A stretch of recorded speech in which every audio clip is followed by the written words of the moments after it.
Now back to our other big story of tonight. Donald Trump pulling off a victory in the winner-take-all race in Arizona. That gives him 58 more delegates to add to his total. Let's bring in our campaign cowboys, see what they think about all this tonight. Chris Wallace, anchor of Fox News Sunday. Karl Rove, former senior advisor to President George W. Bush. And Joe Trippi, former Howard Dean campaign manager, both Fox News contributors. Chris, over to you. Thanks, Martha. Well, Karl, let's start with the Republican race and a big victory for Donald Trump tonight. I know you were talking about him getting to 50%, as so far he's at 46.5%. Your thoughts about the margin of victory and what it does to speed him on to the majority of 1237?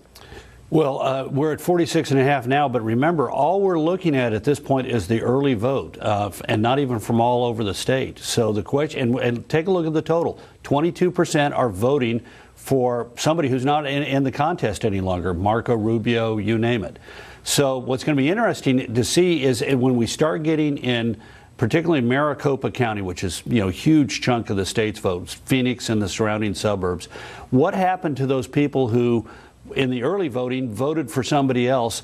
What about the people who showed up at the ballot places today, and how did they vote? It might push Donald Trump over 50% for the first time in 33 contests. We've never gone this long in a presidential primary contest without the front runner getting at least 50%. The question is he going to do it tonight? We don't know, because we're right now looking at the early vote, and as we say, a lot of this vote was cast when there were a lot more candidates in the race. Hence, 1 out of every 5 of them is voting for somebody who's no longer in the race. How about